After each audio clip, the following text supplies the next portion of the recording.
آپ کو اب تک کیا سمجھ میں آئی اقبال کے حوالے سے؟ نہیں، میں اصل میں یہ چاہ رہا ہوں کہ ہم ایک پیج پہ رہیں تاکہ وہ جو میں بات اسکپ کر دوں وہ میں سمجھ میں آئے کہ آپ کو وہ کلیئر ہو گیا ہے نا. تو یہ جو ہے چوتھا چیپٹر ہے اب کتاب کا. ریکنسٹرکشن ایک اٹیمپٹ ہے پورا سمجھ لیں کہ اقبال کی ایک بنیادی یا ایسنشل کام ہے اس کے اپنے حوالے سے اور اس کی اپنی جتنا اس نے اسٹڈی کیا ہے اسلام کو اور ویسٹ کو اور خاص کر ایک مشرقی سیاست کے اندر جو اس کا کردار ہے. تو اس میں ایک چیز جو مشرق میں نظر آتی ہے جس کے اوپر اقبال کافی زور دیتے ہیں تو وہ اس کے حوالے سے ایک سمجھ لیں کہ میری آواز نیچے ہو جائے تو مجھے بتا دینا کیونکہ میں بھول جاتا ہوں. اب ریکنسٹرکشن ایک اقلیت ہے ہندوستان کے اندر اور ایک مشرق میں سمجھ لیں کہ کسی حد تک اکثریت بھی ہے اپنی. وہ ایک ایسا گروہ ہے جس کے حوالے سے یہ مشہور ہے کہ اسلام یا یہ گروہ جو ہے کلچرلی اپنی پوری انٹلیکچوئل ہسٹری کو کھو چکی ہے اور کسی بھی طریقے سے پرانے علوم کے تحت وہ کبھی اٹھ نہیں رہی پچھلے 200 سال سے جہاں پہ اقبال کھڑا ہے. تو اقبال ایک کوشش کرتا ہے کہ ہمیں پرانے علوم کی ضرورت نہیں ہے بلکہ انسان اس طرح ترقی کرتا ہے کہ علم جو ہے یا انسان سماجی طور پہ اور علمی طور پہ ہمیشہ ایک ترقی میں ہوتا ہے. اس طرح نہیں ہوتا کہ انسان علمی لحاظ سے نیچے چلا جائے. جس وقت کی جو ذہنیت ہوگی اس وقت کی جس طرح کی علم ہوگی انسان اسی طرح زیادہ بہتر طریقے سے سوچ سکتا ہے. اور اس کی ایک بنیادی پریگمیٹک ویلیو یہ ہے کہ آپ کے پاس اس طرح سوچنے کے ذرائع بہت ہوتے ہیں. مثال کے طور پر اگر دنیا کو مادی مانا جائے پیورلی تو آپ مادی دلائل کو بہتر طریقے سے سمجھ سکتے ہیں کیونکہ دنیا میں ہر کوئی یہی جسٹیفیکیشن دے رہا ہوگا آپ کو. یا یوں کہا جائے کہ اگر سیکنڈ ورلڈ وار کے بعد جو سرد جنگیں ہوئی تھیں اگر سوویت ملک میں اگر یہ کہا جائے کہ سوویت ایک اچھا ملک ہے تو وہ ایک سینسیبل بات ہوگی اس ملک کے اندر اس سسٹم کے اندر کیونکہ ایک نارمل جو آئیڈیا ہے وہ چل رہا ہے. مگر اب بات یہ ہے کہ ایک مٹیریلسٹ سسٹم کے اندر رہ کے ہم کیسے اسلام کو جسٹیفائی کریں. ایک طریقہ تو یہ ہے جو کافی علماء اور کافی گروہ جو ہیں وہ کر رہے تھے اس دوران کہ مغرب کو ہی ڈینائی کیا جائے جو کہ آج بھی کافی بہت بڑا مسئلہ ہے.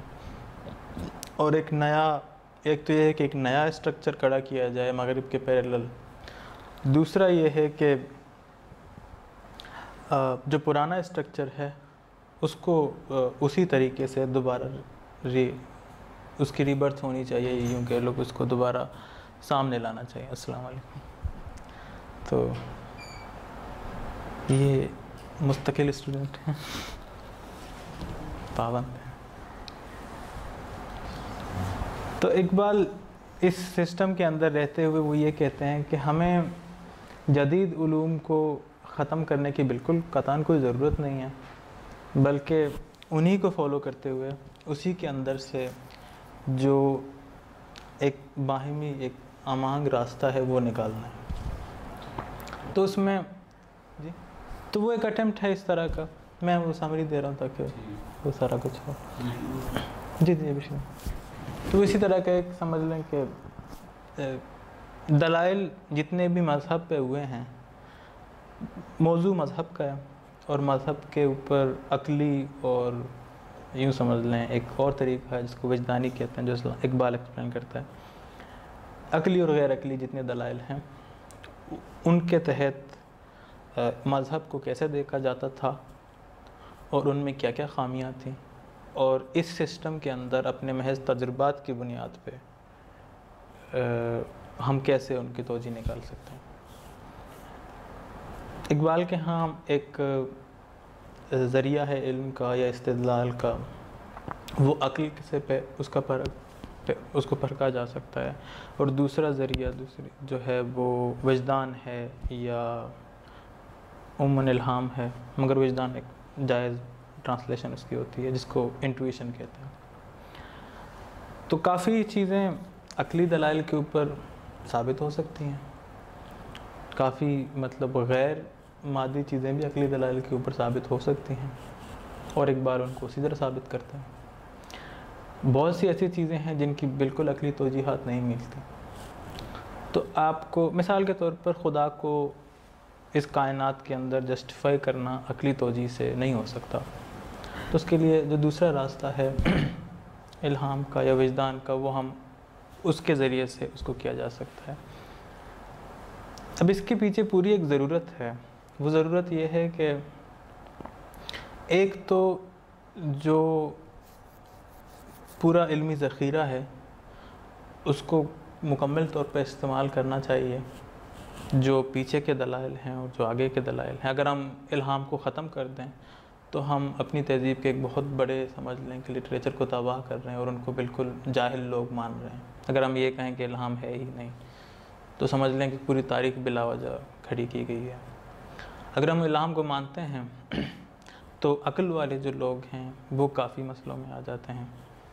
تو اقبال کہتے ہیں کہ جو حقیقت ہے کسی چیز کی وہ وجدان کے ذریعے سے نکلے گی، اور یہ سمپل ترین اس کی ہے.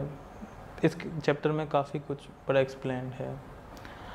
جو استدلالی چیزیں ہیں جیسے کہ جس میں کوز اینڈ ایفیکٹ کا ریلیشن ہوتا ہے اور اس طرح کی چیزیں جو ہوں گی وہ استدلال سے نکلیں گی یا ریزن سے نکل سکتی ہیں، انٹلیکٹ سے کہتے ہیں انٹلیکٹ سے نکل سکتی ہیں.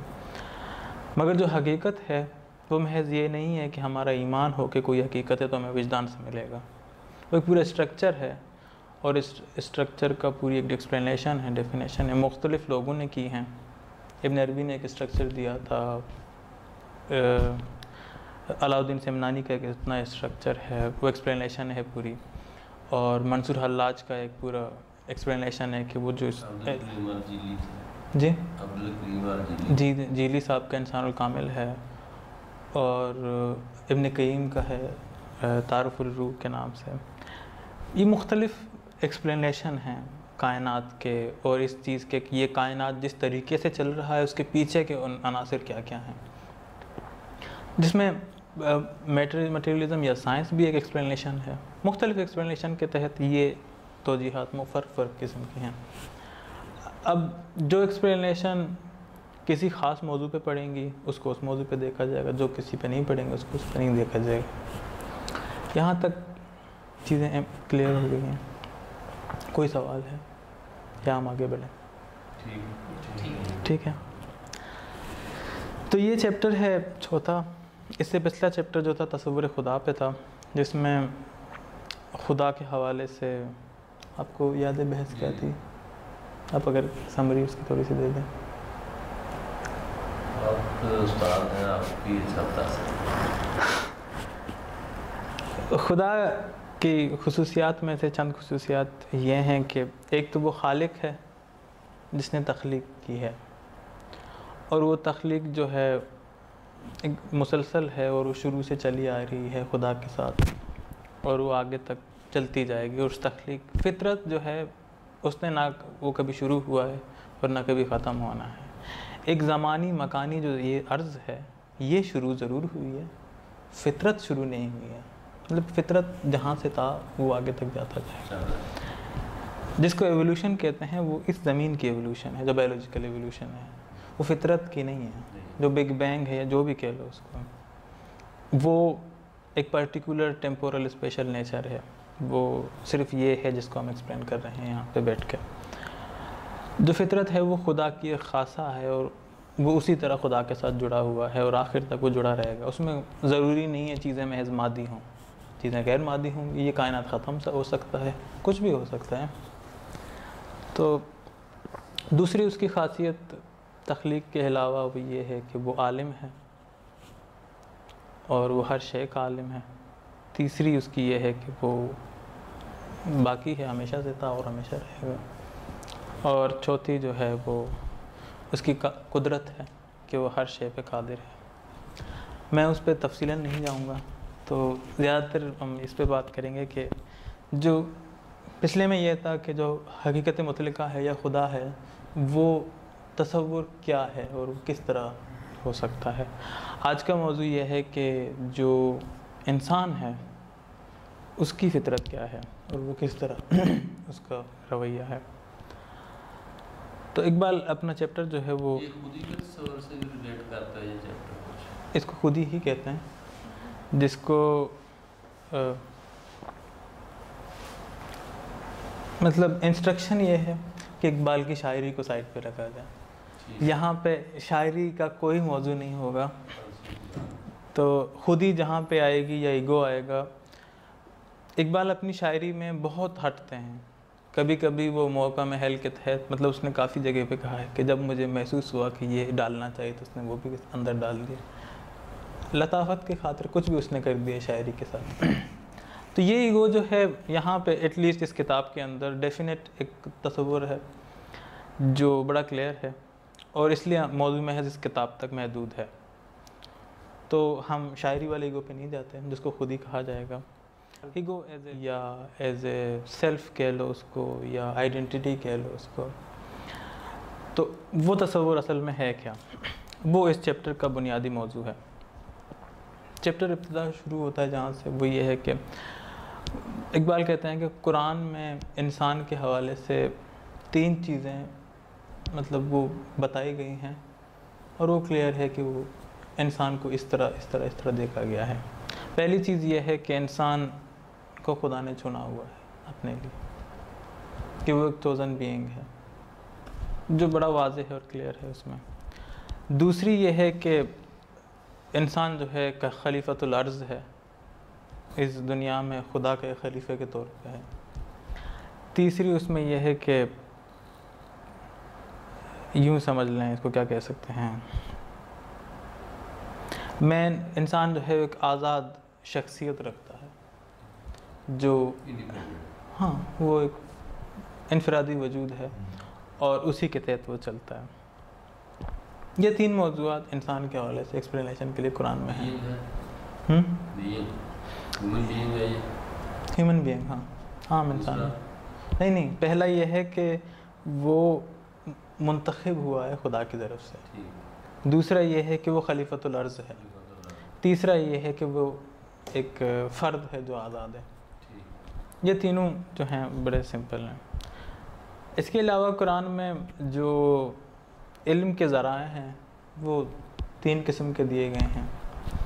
ایک انسان خود ہے، مطلب اپنے نفسیاتی جو اس کے وارداتیں جتنی بھی ہوتی ہیں، دوسری تاریخ ہے، تیسری جو ہے فطرت ہے، اس میں جو وارداتیں ہو رہی ہیں۔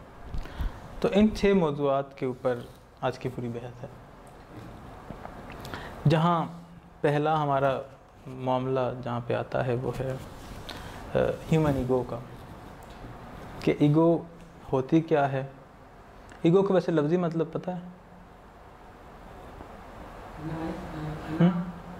ہاں، عربی میں جو انا ہوتا ہے نا، وہی لیٹن میں ایگو ہوتا ہے، جس کو ارگو کہتے ہیں۔ نہیں، مطلق نہیں، جو انا مطلب عام جو میں کا لفظ جو ہے وہ ایگو کو کہتے ہیں، اس کو کہتے ہیں ایگو۔ ہیومن ایگو جو انسانی میں ہے، جس کو خودی اقبال کہتا ہے۔ خودی بھی وہی ہے جو فارسی میں ہے، خود مطلب میں، مگر وہ ایک 3rd قسم کا ایک ٹرم ہے، میں کا من ہے۔ اقبال یہاں سے اس بحث کو شروع کرتا ہے کہ حلاج جب کہتا ہے انا الحق، تو وہاں سے بہت سے معاملات جو ہیں عجیب و غریب حد تک بگڑ جاتے ہیں۔ جو علماء ہوتے ہیں اس کو یہ بات کھٹکتی ہے اور چکتی ہے تو وہ کہتے ہیں کہ یہ غلط ہوا ہے۔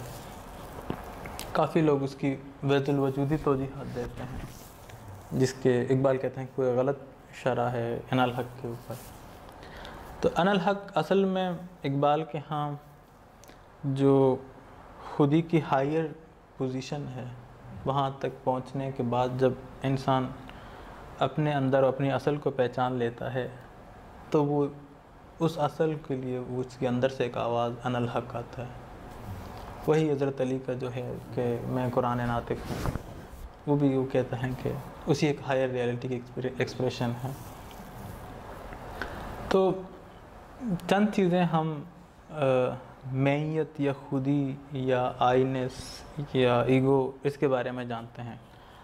وہ یہ ہے کہ آپ جب پیدا ہوں، مطلب اگر کامن سینس انفارمیشن ہے، جہاں سے آپ پیدا ہوتے ہیں اور بڑھتے ہیں اور بوڑھے ہوتے ہیں اور آخر تک اس دنیا میں ایک چیز کانسٹنٹ رہتی ہے، وہ آپ کی میں ہے. تو میں ایک کانسٹنٹ ریالٹی ہے جو نہ کبھی شروع ہوئی ہے، نہ کبھی، مطلب آپ سے پہلے وہ کبھی نہ تھی، نہ آپ کے بعد ہوگی. تو وہ مسلسل تھی اور مسلسل ہے اور مسلسل رہے گی. دوسری یہ ہے کہ وہ ایک ہولسٹک یونٹی ہے، مطلب جو بھی عمل ہو رہا ہے اس کا عرض جو ہے، عرض نہیں، وہ ایکٹر ہے خود ہی، یہ ایگو، ہیومن ایگو جو ہے. یہاں تک کلیئر ہے جہاں جہاں مسئلہ ہوگا. تو چوتھا یہ ہے کہ ایگو اور psyche the center of perception and focal point of everything situation that occur to him cannot express the logical. جو ایگو ہے وہ مطلب جو تمام جتنے کام ہو رہے ہیں، ہمارے ایکسپیرینسز جتنے ہیں، جو جہاں سے کانشیسنیس جس چیز کے اندر حرکت کر رہی ہے، وہ جو ہے ایگو ہے انسان کی. ایک شعوری عمل جہاں سے چل رہا ہے، اس کا بیسک ایکٹر جو ہے وہ ایگو ہے. ایگو ایک اتحاد ہے مختلف کیا کہتے ہیں، جتنے بھی ایکسپیرینسز ہیں ان کا، اور وہ ہر ایکسپیرینس میں کانسٹنٹلی وہ ایگو ایگزسٹ کرتا ہے. اتحاد سے کیا بنانا، مطلب وہ مرکز ہے جو ہر جگہ نظر آتا ہے. جیسے ولیم جیمس کا ایک تصور ہے کہ ہمارے ساتھ جتنے تجربات ہو رہے ہیں ان تمام تجربات میں مجموعی طور پہ جو ایک خاص تجربہ ہے وہ ہمیں ایگو، وہ سیلف نظر آتا ہے. نہیں، جیمس یہ نہیں کہتا. جیمس کہتا ہے کہ جتنا ہم مطلب سوچ رہے ہیں یا عمل کر رہے ہیں، جتنے تجربات ہو رہے ہیں ہمارے، اس میں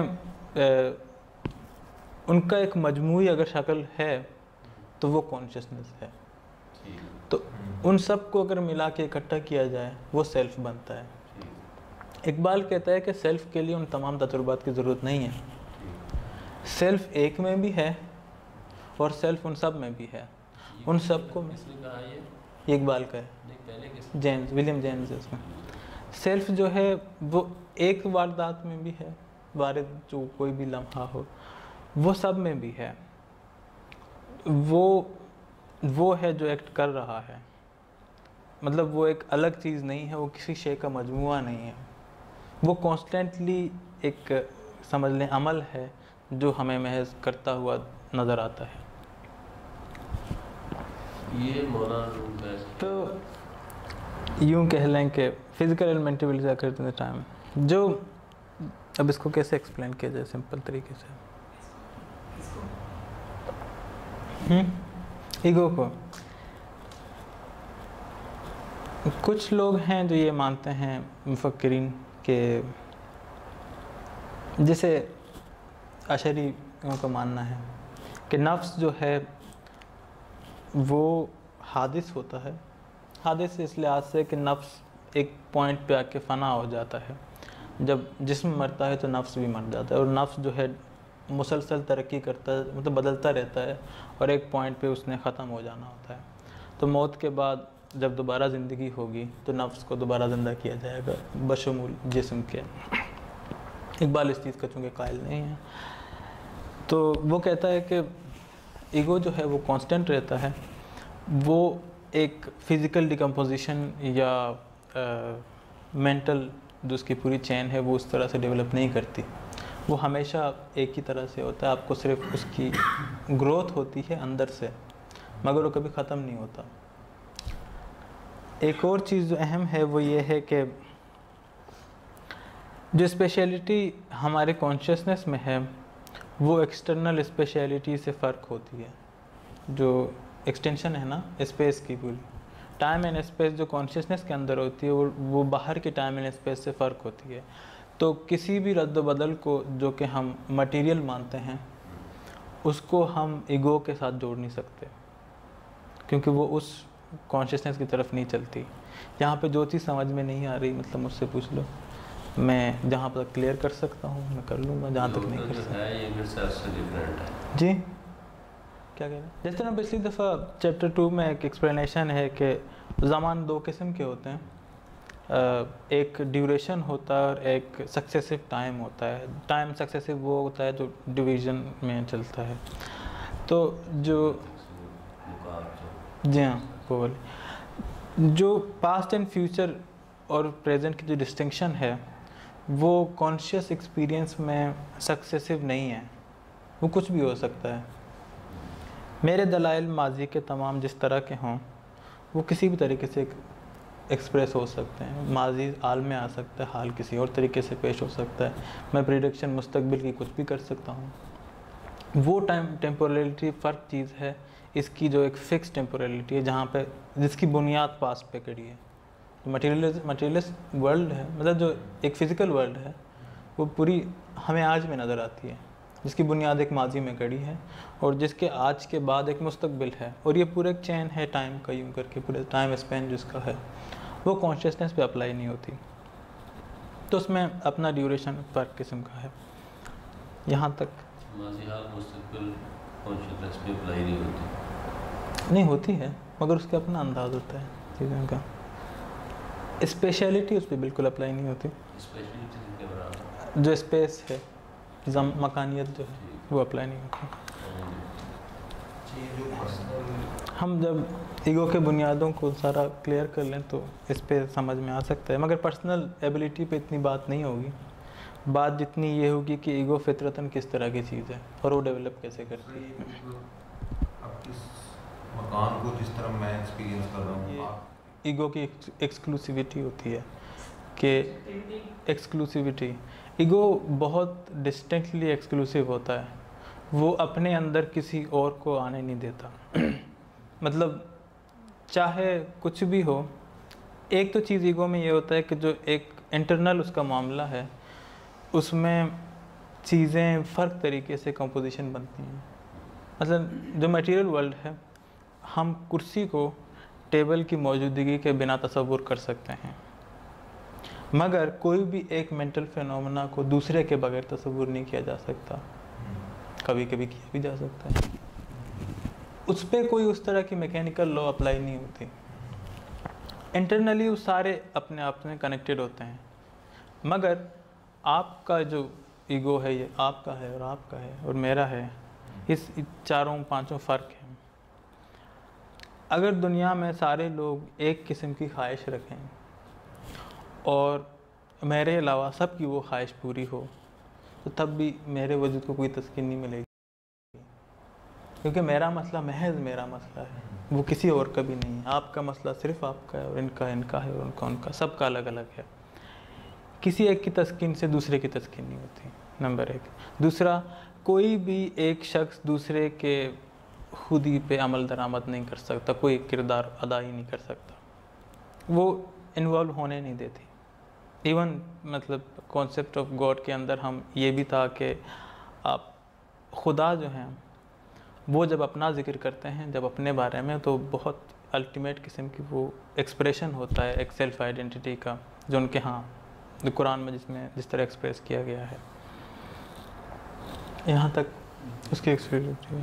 ہاں جی, جو ایگو کی بات ہو رہی ہے وہ سمپل یہ ہے کہ جس وقت ہم انسان کی بات کرتے ہیں بحیثیت ایک انسان کے, یہ نہیں ہے کہ وہ کوئی ٹائم اینڈ اسپیس کے اندر ہو. جو ہمارا تصور ہے انسان ہے وہ کیا ہوگا کہ اگر وہ یہاں ہو وہاں ہو جہاں بھی ہو, تب اس کے ان تمام حدود کے اندر کسی نہ کسی طرح ایک کانسٹنٹ اس کی ایک ایکسپریشن ہوگی جس کو ہم انسان کہیں گے. تو وہ کانسٹنٹ ایکسپریشن کیا ہے اس کی؟ ایگو جو ہے ایک انسان ہے, مگر انسان مجموعی طور پہ جسم بھی رکھتا ہے, وہ ایک روح بھی رکھتا ہے, اس کا نفس ہے, وہ زمان کے اندر رہتا ہے, اس کی ایک مکانیت ہوتی ہے, اس کا خدا سے ایک تعلق ہوتا ہے, اس کے بہت سارے مسائل ہوتے ہیں, نفسیاتی کیفیات ہوتے ہیں, اس کے اپنے روحانی کیفیات ہوتے ہیں. استغفر اللہ, یہ تو خراب ہو گیا. خیر, آج کا لیکچر کچھ اور طریقے سے ہوگا. تو اس کے مختلف مراتب ہوں گے، مختلف مراحل ہوں گے اس کے، تو ان سب میں جو ایک کانسٹنٹ چیز ہمیں نظر آتی ہے وہ اس کی خودی ہے یا ایگو ہے، اس کا جو میں کا ہونا ہے وہ ہے، چیز ہے۔ تو اقبال یہاں پہ اس میت کہہ لو اس کو یا خودی کو ایکسپلین کرنے کی کوشش کر رہے ہیں، جو چاہے یا تو یوں کہا جائے گا کہ وہ زمان مکان کے اندر ہے، جس طرح کس نے کہا تھا یہ، ہاں جس طرح ڈیوڈ ہیوم کا جو تصور ہے سیلف کا، وہ نہ جسم کے اندر ہے اور نہ زمان مکان کے اندر ہے، وہ محض ایک کلیکشن آف میموری کے اندر ریزلٹنٹ جو ایک تصور ہے جو ہم ازیوم کرتے ہیں کہ شاید وہ موجود ہے، جو کہ ایکچولی نہیں ہوتی، وہ سیلف ہے، اس کو ایگو کہا جا سکتا ہے۔ یا کسی بھی اور شخص کی جو ایسنشل سمجھ لیں کہ بینگ ہے، اس کو ایگو کہا جا سکتا ہے۔ تو اقبال کے ہاں ایگو کوئی زمان مکان نہیں رکھتی۔ جو ہم ایکسکلوسیوٹی کی بات کریں تو وہ محض یہ ایک خاصیت ہے اس کی کہ وہ اپنے عمل میں خود عمل کرے گی، اور اس کے جو بھی ضروریات ہیں وہ جب تک اسے خود احساس نہ ہو کہ وہ پورے ہو چکے وہ نہیں ہوں گے۔ تو یہ خاصیت ایک عام سی، ایک سمجھ لیں کہ عام فہم خاصیت ہے جو سب جانتے ہیں کسی طرح ہوگا، مطلب آپ کے مسائل کو وہ حل نہیں کر سکتے اور ان کے مسائل کو آپ نہیں حل کر سکتے، سب کے الگ الگ ہوتے ہیں اور الگ الگ طریقے ہیں۔ اور یہ صرف یہاں پہ نہیں ہوتا، یہ یہاں پہ بھی ہوگا، جس وقت حشر میں حساب ہوگا وہاں پہ بھی ہوگا، اور سب جگہوں پہ یہ ایگو کانسٹنٹلی اسی طرح رہے گا۔ جو اگلا اس کا موضوع ہے جو کہ بہت بگڑ چکا ہے وہ ہمارا، اب میں اپنی یادداشت سے سارا کچھ کروں گا، تو نہیں یہ اصل میں اپڈیٹ ہو گیا، ہونا شروع ہو گیا۔ خیر ہم ایک اور طریقے سے کرتے ہیں۔ دوسرا جو انسانی ایگو میں ایک تصور ہے وہ یہ ہے کہ اقبال کے ہاں اس کتاب میں کافی جو مذہبی مسائل ہیں ان کے اوپر بڑا دلچسپ بحثیں ہوئی ہیں۔ Problem of mind body problem کا آپ کو اندازہ ہے کیا ہوتا ہے؟ مائنڈ باڈی پرابلم کا پتہ ہے؟ آپ کو پتہ ہے؟ اچھا آپ کو بھی نہیں اندازہ؟ وہ فلسفے میں اس کو مائنڈ باڈی پرابلم ہی کہتے ہیں۔ وہ کچھ اس طرح سے ہے کہ ڈیکارٹس صاحب کہتے ہیں کہ ہم جب یہ تصور کرتے ہیں کہ مطلب میں اگر یہ تصور کروں کہ میں ہوں اور میں کانسٹنٹلی ایک ایکٹر ہوں اور میں اس سارے عمل میں پرسیو کر رہا ہوں، علم میرا ہے اور آپ ہیں اسی لیے کیونکہ میں مان رہا ہوں کہ آپ ہیں، اگر میرے اس ایمان کو نکال دو تو آپ کا ہونے کا میرے لیے کوئی مطلب نہیں رہے گا، تو ایک مسلسل ایک شخص یا ایک شعور جو ہے وہ موجود ہے جہاں پہ چیزوں کو دیکھ رہا ہے، پرکھ رہا ہے، سمجھ رہا ہے۔ اس کے علاوہ ایک اور چیز ہے، وہ یہ ہے کہ میرا جسم بھی ہے، جس کی وجہ سے میں یہ سمجھ رہا ہوں کہ آپ کا بھی جسم ہے، ان کا بھی، ان کا بھی، سب کا، اور یہ ساری چیزیں جو ہیں موجود، تو معروض میں جتنی چیزیں موجود ہیں وہ سارے موجود ایک ساتھ ہیں۔ مگر ان دونوں کا آپس میں کیا تعلق ہے؟ جب میں یہ سوچوں کہ میں ہوں اور میں ایک عامل ہوں یا عمل کرنے والا ہوں، تو مجھے باقاعدہ اس چیز کا احساس ہوگا کہ جو یہ میں ہے یہ مادی نہیں ہے، یا تو میرا نفسیاتی کوئی مسئلہ ہے اس کے ساتھ، یا تو کوئی الجھن ہے یا معمہ ہے، کوئی بھی موہوم سا خیال ہے، جو بھی ہو اس میں کو ہم مادی طور پہ جسٹیفائی نہیں کر سکتے، مادی ہوگی بھی نہیں، مگر جس پر عمل ہو رہا ہے اور جس کے ذریعے سے سارا عمل ہو رہا ہے وہ جسم ہے۔ تو میں اگر کوئی بھی عمل کروں گا سوچنے کے علاوہ وہ میں اپنے جسم کے ساتھ کروں گا، میں اس کتاب کو اٹھاؤں گا، اس کو یہاں پہ رکھوں گا، کچھ اور کروں گا، جو بھی فکر جہاں پہ بھی ہو رہا ہے، تو جو میں تجزیات جس پوری دنیا کے اوپر کر رہا ہوں گا وہ خارجی تجزیات ہیں، مگر ہو اندر سے رہی ہیں جو کہ انسانی عقل کا ہے۔ اب اصولی طور پہ کوئی بھی مادہ غیر مادے کے ساتھ متصل نہیں ہو سکتا، جو دونوں ایک ساتھ بیک وقت موجود نہیں ہو سکتے۔ ایک تو یہ وجہ ہے کہ موجود نہ ہونے کی کہ وہ دونوں منطقی طور پہ کانٹراڈکٹری ہیں. کانٹراڈکٹری اس لحاظ سے کہ وہ مٹیریل ہے یہ مٹیریل ہے, نام کے لحاظ سے کانٹراڈکٹری ہیں. اگر آپ صفات بدل دیں تو کانٹراڈکشن ختم بھی ہو سکتی ہے. اسے کافی لوگوں نے ٹرائی کی ہے, ایک وہ ڈیکارٹس خود بھی کرتے ہیں, اقبال یہاں پہ یہی کرتے ہیں ایکچولی, وہ صفات کو بدل دیتے ہیں اور سارا کانٹراڈکشن ختم ہو جاتا ہے. یہاں تک مائنڈ باڈی پرابلم سمجھ میں آ گئی. مائنڈ باڈی پرابلم کا ایک اور مسئلہ یہ, مائنڈ باڈی پرابلم اسے کہتے ہیں. باڈی جو ہے جسم کے, روح اور جسم کا مسئلہ ہے, روح اور جسم کہتے ہیں اس کو. اچھا, اس پرابلم کا اصل جو مسئلہ ہے وہ یہ نہیں ہے. اصل مسئلہ یہ ہے کہ جو میں ہے یا آئی نیس ہے وہ ڈسٹنکٹ ہے ہر کسی کے اندر. اممیٹیریلٹی کے لیے کوئی ایسی اصول نہیں بنائی جا سکتی میکینیکل جو مٹیریلٹی کے لیے بنائی جا سکتی ہے. مطلب ہم سب الگ ہیں کیونکہ ہمیں لگتا ہے ہم الگ ہیں, اور ہم 5 لوگ ہیں, شکلیں مختلف ہیں, کسی کی داڑھی ہیں, مونچھیں ہیں, کسی کی کچھ نہیں ہیں. تو یہ ساری ڈسٹنکشن ہمارے ہاں بڑی مٹیریل قسم کی ہیں, تو ہم ان کو ڈسٹنکٹ کر سکتے ہیں, آئیڈینٹیفائی کر سکتے ہیں. اب سوال یہ ہے کہ آپ مطلب ہم اپنے غیر مادی شخص کو کیسے آئیڈینٹیفائی کریں گے؟ تو غیر مادی شخص کا کسی نہ کسی طرح ایک فرد کے ساتھ ایک تعلق ہوگا جس کی وجہ سے اس کے اپنی انا بھی آئیڈینٹیفائی ہو, ڈسٹنکٹ ہو, اور اس کا جسم بھی آئیڈینٹیفائی اور ڈسٹنکٹ ہو. اس کو قائم رکھنے کا طریقہ بڑا عجیب سا ایک موہوم سا طریقہ ہے جو ڈیکارٹس کہتے ہیں کہ ہمارے یہاں پہ ایک پینیل گلینڈ ہے جہاں پہ ایک روح ہے اور اس روح میں آئینس کا ایک تصور ہے, تو وہ سارا ہوتا ہے, جو اقبال اس کو بڑے کلے عام رد کر دیتے ہیں. تو اس مسئلے کو مائنڈ باڈی پرابلم کہتے ہیں. اس کے کافی توجیحات ہیں اور اس کے فرق قسم کے ہیں. اسی مسئلے کو الغزالی صاحب ایکسپلین جب کرتے ہیں اقبال کے مطابق, تو وہ اس طرح کرتے ہیں کہ جو نفس ہے وہ کانسٹنٹلی یوں سمجھ لیں کہ جسم بدلتی رہتی ہے, جسم جو ہے وہ واردات کر رہی ہوتی ہے, اور وہ واردات نفس پہ ہو رہے ہوتے ہیں. نفس باعثت عرض استعمال ہوتا ہے, اس کا کوئی فعل نہیں ہوتا, وہ محض ایک اسپیکٹیڈ تماشائی ہے, وہ تمام واقعات کو ہوتے ہوئے دیکھ رہا ہوتا ہے. تو اس میں جو بنیادی چیز ہے خودی کا یا ایگو کا, وہ غائب ہے. ایگو کانسٹنٹلی ایگزسٹ اس لیے کرتا ہے کیونکہ وہ ایکٹر ہوتا ہے, تو ایگو کبھی عرض نہیں ہو سکتا. ایگو تمام اعمال میں جو واقعتاً فعل جو ادا کر رہا ہے وہ ایگو ہے. جو سارے تجربات ہیں وہ بعد کے معاملات ہیں, جو ہمارے احساسات, تجربات اور سارے ہیں.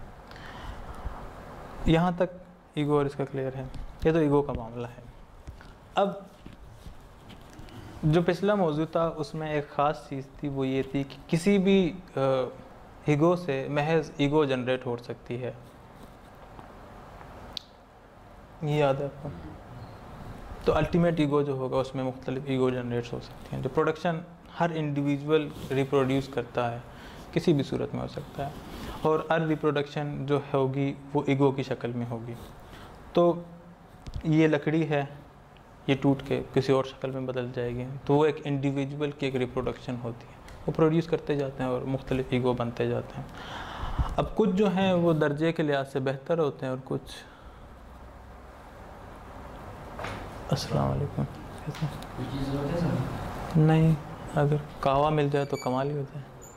کہیں پہ یہاں بیٹھ جائیں, قہوہ اگر مل جائے تو کمال ہو جائے. ہاں اچھا, تو وجود جو ہوگا یا جو خودی ہوگی ایگو ہے, وہ مرتبے میں فرق قسم کے ہوتے ہیں. جسم ایک ایگو ہے جو مرتبے میں روح سے بہت ادنا ہے جسم جو ہے. تو فرد کے ہاں یہ دونوں ایگو ہی ہیں, یہ دو الگ چیزیں نہیں ہیں. مطلب وجودی اعتبار سے دونوں ایک ہیں, جس طرح وجودی اعتبار سے فطرت اور خدا ایک ہے. تو یہ دونوں ایک ہی چیز ہیں. اس میں عامل جو ہے ہمیشہ اعلیٰ ہوتا ہے, عامل ادنا نہیں ہوتا. جو عمل کر رہا ہے ایکٹر ہے وہ ایگو ہوگا, جو ایکشن ہے وہ بھی ایگو پہ ہوتا ہے, مگر ڈیپینڈ کرتا ہے کہ کون سا ادنا ہے کون سا اعلیٰ ہے. جو سب سے اعلیٰ ہوگا وہ ایکٹر ہوگا نیچے کا, جو اس سے وہ ہوگا وہ نیچے, اس سے نیچے کا ایگو کی بیسک کیا کہتے ہیں ڈسٹنکشن یہ ہے کہ وہ ایکشن کرتا ہے، اس کے علاوہ